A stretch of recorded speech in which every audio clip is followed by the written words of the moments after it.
11:30, so I am going to hit record as people come in, I will be admitting them. But Michael, I want to thank you so much for doing this for us. My pleasure.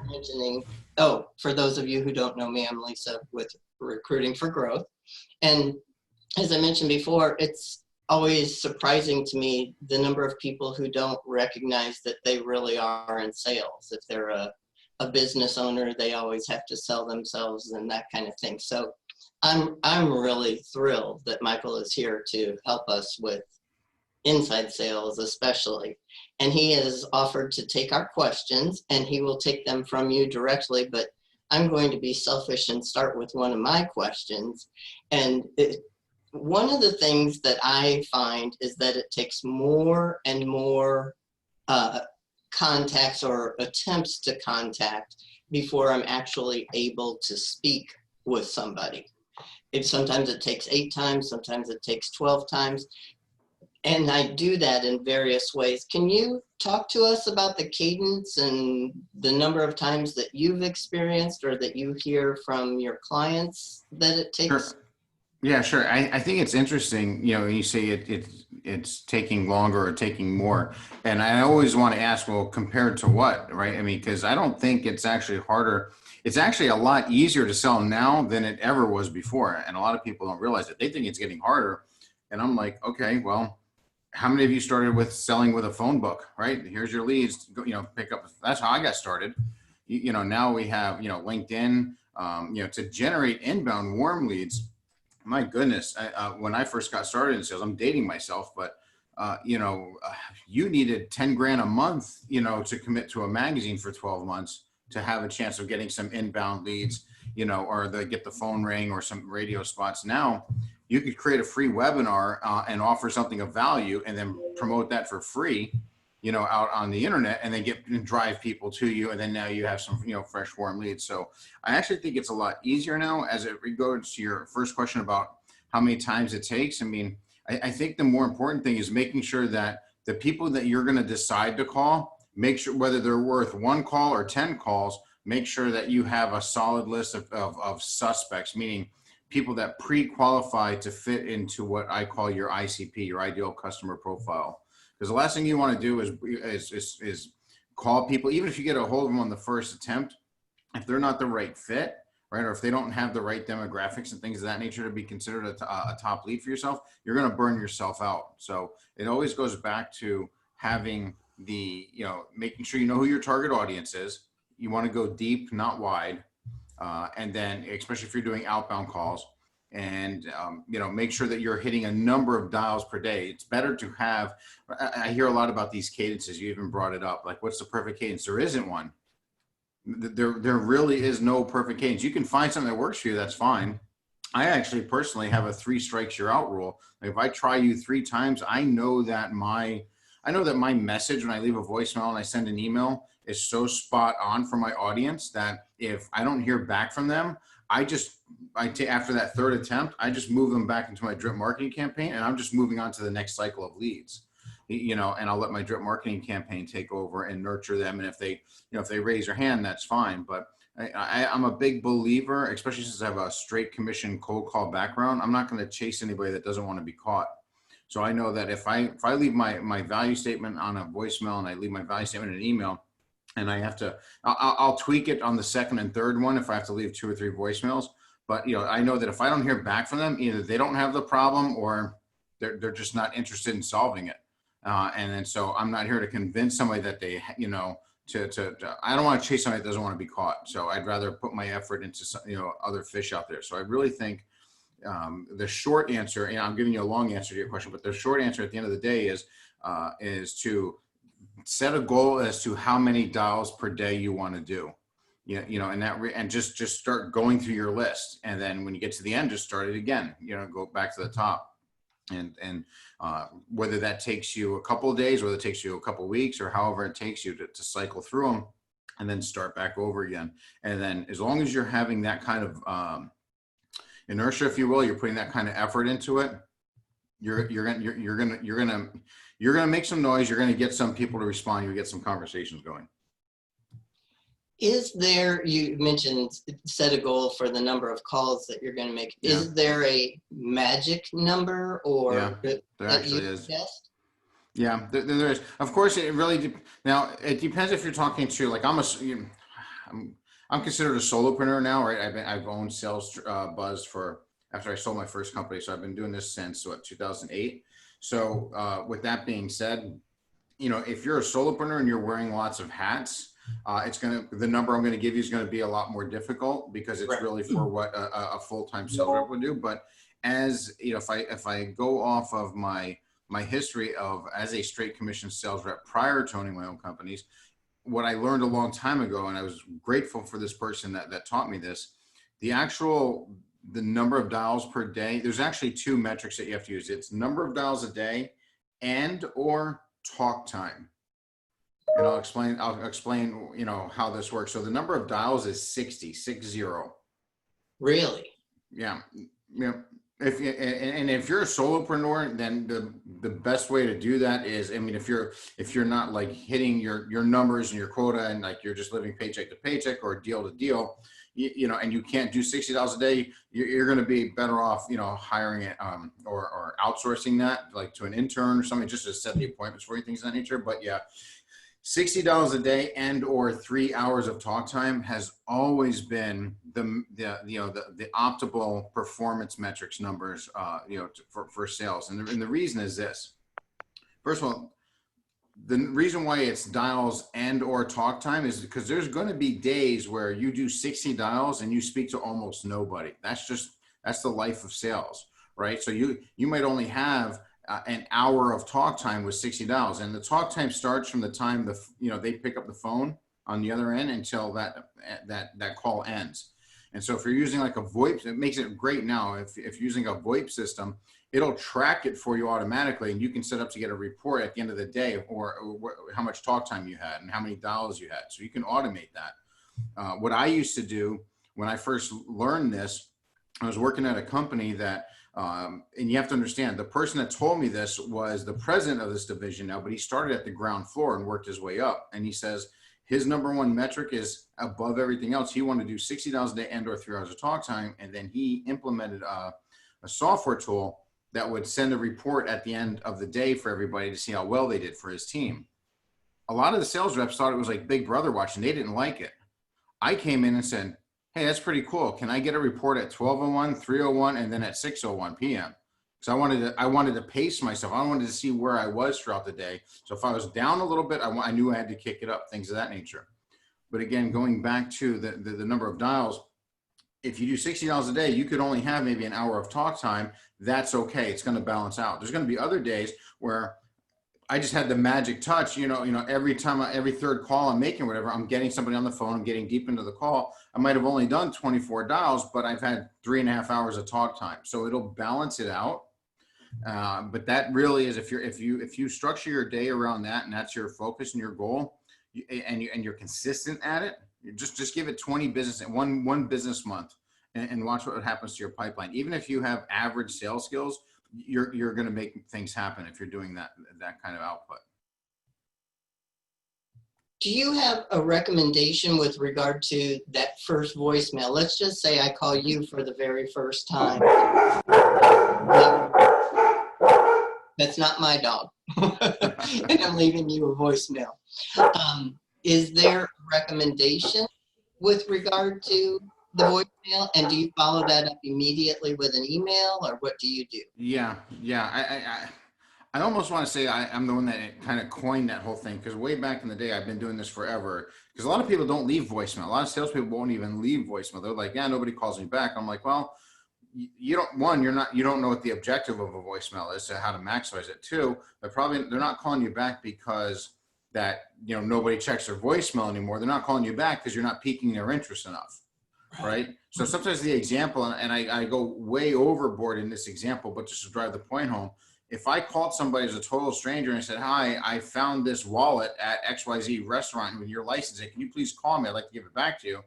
And they look and they don't have their wallet, I'm getting a call back. Right. So, right. So a lot of times I'll use it as an example just to set that, that mindset. But then I was like, no, of course I don't ever recommend calling and lying to somebody, leaving and getting them to call you back. I'm not saying that. I just use it as an example to go, people will call you back if there's enough what's in it for them. Right.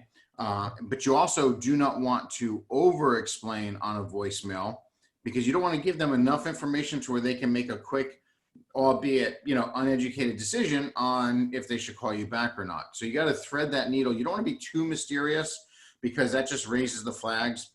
And I think, this is not the 1980s. Like, we've all had that voicemail. It was a little mysterious, and we're like, should we call it back or not? And if we end up calling it back and it's some slimy sales rep, now we're in a bad mood, and it's not off to a good start. So you have to leave a message that focuses on what's in it for them. And to help you craft that, you have to start with, what is the objective of me leaving a voicemail? I'm not trying to set an appointment on voicemail. I'm not trying to close them on voicemail. I want to get a call back and advance the sales call. And the reason why I put and advance the sales call is this will help make sure you're not using what I would call tactics. And when I say sales tactics, I don't use that in a good term. I think sales techniques are good. Sales tactics are bad, right? So you don't want to use sales tactics to get somebody to call you back and tricking them into calling you back, because you don't want to start your first impression that way. It's never going to go well. So if you remember that the objective of leaving a first-time voicemail is to get them to call you back and advance the sales call, then you can go, okay, now that's my objective. If I were in their shoes, what would it take to get me to call that person back? And that's where you start. And so you have to know what your target audience is and how to get that, how to agitate that pain or scratch that itch. I can give you an example if you'd like. Please. Yes. So let's say if I'm calling somebody brand new, it's a sales director, I've done a little research, they're in the right industry, right location, they have the right employee size, and I call and I get the sales director's voicemail and I say, hi, this is Michael Pedone with salesbuzz.com, and I provide online sales training programs, right? If I start like that, I'm already done, because they're like, okay, yeah, we already have, most companies are already going to have a solution for what it is that you have to offer. Right. So if they, as soon as they hear online sales training, it's like, yeah, I already got a sales training program. I don't need anything. I got an internal one. Delete, hit the button, never call me back. Right. But if I go, hi, this is Michael Pedone with salesbuzz.com. And the reason for my call, I specialize in helping outbound sales teams overcome call reluctance. Now, if that's like the first part of my voicemail, even though every person I'm calling probably has an internal type of sales training that they have, but yet if they're still dealing with call reluctance, obviously their solution isn't solving that pain problem, right? So just by me saying that alone, and I can finish the voicemail if I leave my name and number twice, but I'm going to get a much higher percentage of callback rates with something like that compared to the first one, because I'm talking about a problem. I got to agitate that pain, scratch that itch, and then that's going to increase the callbacks on that scenario. Excellent. If anyone else has questions and you'd like to ask Michael, feel free to raise your hand or unmute yourself. I was just asking questions that you mentioned a VoIP system. Can you talk a little, is there a recommendation that you have? And for solopreneurs who don't have that type of thing, are there metrics that you recommend that they keep just so that they know they need to up or yeah, I mean, the thing is, this is, I use Ring Central. I'm not endorsing them. I'm just saying they're like the most popular one that's out there. There was another one called Grasshopper that I used to use. So, with my last business. So there's just enough of them out there that if you feel that it's worthwhile for you to have a toll-free number and things of that nature, and you don't want to have two cell phones, one business and one personal, and you don't want to give your home, or your personal cell phone number out, if you want to avoid that, then yeah, I would definitely look in, as a solopreneur, I would look into a Ring Central. It's going to cost you what, $35 a month, whatever, for one line, and it's well worth it in that scenario. I did want to go back, if I will, yes, if it's okay, because you talked about the voicemail email thing. That's the part I was going to talk about, is that I think I kind of like really made that super popular back in the day, because people would start to say, they wouldn't leave voicemails anymore, but then they would start emailing, and then they would say they would not get their, they wouldn't get a response to their email, then they started looking at open rates. I'm like, oh, look at all the open rates I'm getting now. I'm like, yeah, open rates don't pay the bills. Right. Right. So, and a lot of times people are sending the emails and they're not getting, a reply. They're making the same mistakes in the emails that they were on voicemails. So in other words, they're like, they would do the introduction. Hi, I offer this and we provide this. And I like to get on your calendar. Right. So they're just way over explaining. And the person, unless you just caught somebody at the right moment, you found that needle in the haystack, which will happen. Right. I mean, even a broken clock is right twice a day. So if you're making enough calls, that you'll find one of those once in a while, but it's going to lead to burnout much faster. Right? You're going to get tired of doing all those calls. So, if you're making the same mistake on email that you were on voicemail, you're sure you might have open rates that are fine, but you're not going to have, enough callbacks or people to respond. When it comes to the voicemail, I found it very helpful to, when I leave a voicemail, I immediately send an email to it. I actually mention the email in my voicemail. So at the end, I say, so what I'm going to do is this. I'm about to send you an email. And look, if you like what you read and you decide you want to have a further conversation, you could just respond to the email I'm about to send you, or you can give me a call back and then I'll leave my name and number twice. And then before I do anything else, I fire off that email. In that email, a lot of times in the subject line, I'll either put voicemail, that's it, just one word, voicemail, or missed call. Right, because the subject line is designed to get them to open it up. That's like your headline on a newspaper, right? A Sunday newspaper. You want to get them to pick it up. So if it says voicemail, like, hey, I wonder, did I miss a call? What is this, right? Or missed call? Okay, who did I miss a call from? So they pop it open, and then the email is going to mirror what I left on voicemail, right? Hey, Lisa, it's Michael Pedone with salesbuzz.com. I just left you a voicemail regarding how I help outbound sales teams overcome call reluctance. And I think there's a possibility I might be able to help you set 25% more appointments per month, but I just need to ask you a few questions to be sure. You could either schedule a call with me here, and then I'll have a link in the email. They just click it and book a call with me, or feel free to give me a call at this number. And that's that. And then, then depending on how hot the lead is, like if it's right before we started this, I had a lead come in and said they're requesting a proposal request. So as soon as we're done with this, I'm contacting them. If I get their voicemail, I'm going to leave a voicemail for an inbound warm lead. I'll send them an email. If I don't hear back from them after lunch, I will call them again after lunch. And if I don't hear back from them at the end of the day, I'm going to try them again at the end of the day. Now, I won't leave a voicemail on the second or third one the same day. But the reason why I'm being a little more aggressive with that is because it's a warm lead. I'm sure I'm not the only person that they went and asked for a proposal from today. I might be, but chances are, if they're a warm lead, they're looking around at other people. So I want to increase my chance of getting hold of them that same day before they cool off. If I'm prospecting and I find a company that matches my ICP, my ideal customer profile, and I want to go after them, I'm going to spread that out a little bit. So one of the things I like to do, I actually have a 72-hour cadence where I will call, leave a voicemail, send an email all in one shot. And then I'll have it automated, set a second email to go out the next day if they don't respond to that email or call me back. And then on the third day, I have another email towards the end of the day that'll go out as well. And then if I don't hear back from that, it just goes right back into my drip marketing campaign.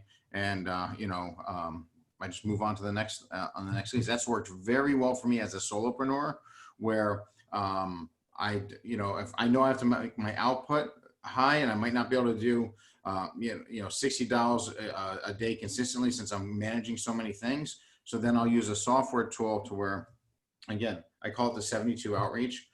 Call, voicemail, email, and then the next day it's automated. A second email will go out, and it could be something. The second email could be something as simple as like, I know I reached out to you yesterday regarding XYZ. I also had a thought on, and then I put another pain point hot button. Would love to have a conversation with you. You could reach me here. Again, link to my from the book a call with me online, or you can just call me at this number. And then again, the third day, if that didn't work, I'm going to say, listen, obviously the timing might not be right now. If you ever run into, and then I'll list 3 pain points. You ever run into this, or this, I might be able to help. Please feel free to reach out to me if needed. Would love to hear from you and have a conversation. And that's that. So I'm just leaving that door open, but on the way out of the door, I'm just agitating that pain or scratching it. So really what I'm doing is I'm planting a seed, right?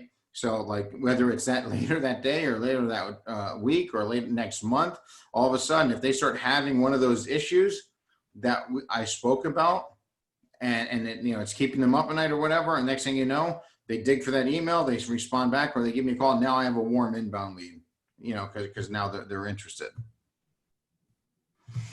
So that's all happening within a 72-hour period. I do like my 72-hour period cadence, right? Yeah, if I'm going to reach out to somebody, and I'm not endorsing, there's a ton of sales tools out there. I just happen to use something called Yesware. Yeah. And so Yesware will actually set up, I can create a campaign where if I call and leave a voicemail, and I have the 72-hour campaign, I have the 3 emails already pre-written, right, and scheduled. So then I just, in Salesforce, I just hit add to campaign because I just left a voicemail. It'll send the first email automatically. It pre-populates their name, what have you. And then if they don't respond to that email by an XYZ time the next day, the second email goes out automatically. And then on the third day, which I usually send later towards the end of the day, if I haven't heard back from them, by that time, that third email that we talked about automatically goes out. And then I could also schedule that campaign in Yesware to do, so automatically notify me in 30 days to relook at that lead or relook at that account and go, hey, okay, so we contacted them early on, tried them 3 times. Now it's been 3 weeks or whatever since you really had interaction or you attempted with them. Do you want to keep this lead in your pipeline, or in your bucket to continue to chase? Are they worth chasing, or is it time to just archive them and then fill it with somebody else? Interesting. Yeah. Anyone else have questions? John, you want? I see a chat box there. Yeah. Out.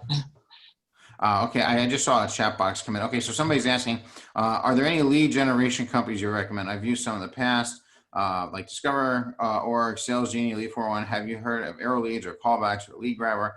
No, I haven't looked at any of those things yet. If I'm going to do leads and generate leads, and again, I'm assuming most people that are listening here, if they're a solopreneur or a small business owner, right? I think you're going to be better off. There's 2 ways here.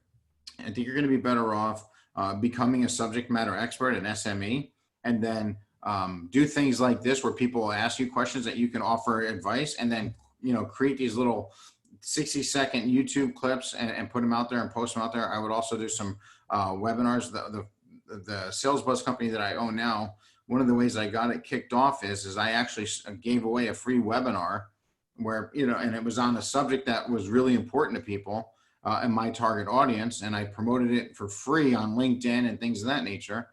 And they would just sign up for the webinar, even though it was on demand. I did the first one live, but then I could record it and then I could repurpose it.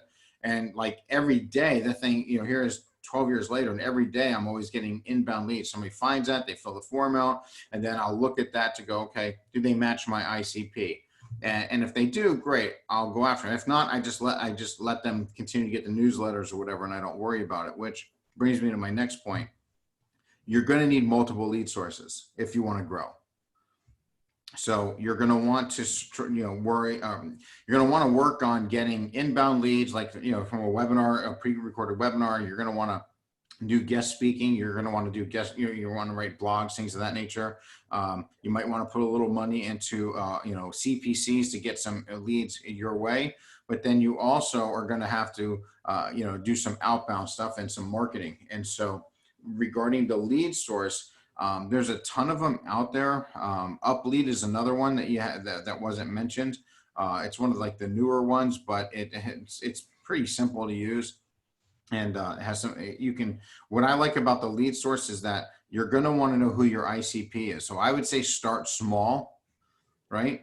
So if you're gonna look for a lead source, know who your niche is, and then make sure whatever lead source you have, that you can go ahead and really define that and then start with a small list, and then go ahead and cycle through that. This way, 1, you could work out the kinks, but 2, you could see how valid that information is, the data was, before you jump all in. And 3, you can go ahead and really confirm that is your target audience, that people are starting to buy from you. Or at least have conversations with you and start getting things in the pipeline. So if you're going to buy a list or use a source to generate lists that way, that's what I would recommend. Excellent. Thank you. Yeah, no problem. Anyone else have questions for Michael? Is there a question that you get? Oh, Steve, you unmuted. I was actually just I really enjoyed, Michael, that stuff on the voicemails. You know, it's always a challenge. You know, no voicemail versus voicemail. I had one trainer once told me that he would challenge them basically by saying, "I know you're not going to call me back, so I'm going to follow up with you on this time," and things of that nature. Can you give any other tips that you haven't already covered on strategies for maybe different industries, different types of product? And just the voicemail thing's really fascinating to me because it's always something I'm trying to tweak, and any more advice Right. you could share on that, I'd appreciate. So the first advice is I would always just be yourself, right? So saying something like, "Hey, I know you're not going to call me back, so I'm just going to keep calling you," or whatever. That's not. I wouldn't feel. It's just not my style, right? So if it doesn't feel natural, I wouldn't do it. You know, even if that person got a ton of success with it. So I always want to leave a voicemail and go, you know, what would get me to call something back that would not make me offended once I did call back, right? It also starts with expectations and goals. You're never going to get 100% of people to call you back. You're just not. So the other thing too is it goes back to what's the objective of the voicemail? Well, it's to get a call back in advance of sales call. Okay, that's the first objective, but what's the other objectives? You know, what's like the second and third level objectives? And the second level objective would be to get them to be willing to take my call the next time I contact them. So if I call and leave you a voicemail and send you an email, let's say I go through my 72-hour cadence and I don't hear from you, and 30 days later it pops up on my screen, I go, you know what, this guy's worth, you know, look, the company's worth trying again. If I call and I get the gatekeeper and I run the gatekeeper play and she goes, hold on a second. And then she comes to you and goes, hey, I got this guy, Michael something from Sales Buzz. And you remember that voicemail? You're like, oh yeah, you know what? All right, fine. Let me talk to him. Right. So that's kind of the message. But if you're leaving snarky messages or whatever, or nothing that's without the what's in it for them, you know, potential to help them, and then you're probably not going to get that second level goal of them being willing to take your call the next time you try them. The third thing is you're also, just like you said, you're agitating that pain, scratching that itch. So I would just say be yourself, you know, leave messages that don't over explain, but make sure that you're not being too mysterious. You know, again, the reason for my call is I specialize in helping XYZ solve this. Would love to have a quick conversation with you to see if what I have to offer might be of some help to you either now or in the future. I can be reached at, and you leave your name and number twice. And that's really it. And then the expectations are, don't expect to get, 100% callbacks rate. I mean, you should be in the double digits, right? I mean, if you can get to 10% callback rates, I mean, you're doing really well. And a lot of times people will go, man, that's really low. But there's nobody getting if you're sending out mass emails, if you actually look at all the mass emails, I mean, you're not setting 10% appointments on those mass emails, chances are. So if you can get to that 10% or higher in the double digits, you'll be doing okay. Terrific. We are coming up right at 8 o'clock, and I want to honor your time. Will you share with everyone how they can reach you? Because as far as I'm concerned, we could go on and on with more questions, but. Sure. Yeah, the best way, I mean, obviously just go to LinkedIn. If you send me a LinkedIn request, it's always the best way to, or if you want to learn a little bit more about me. Also, you could always go to salesbuzz.com, which is my website. You can sign up for a newsletter if you like these sales tips, or you could always reach out to me that way as well. Super. Thank you so much again for doing My pleasure, this. guys. I really appreciate it. And thanks to everybody for coming so early in the morning. Thank you. All right, Thanks, Michael. This was great. Really great information. Thank you. See you soon. Bye.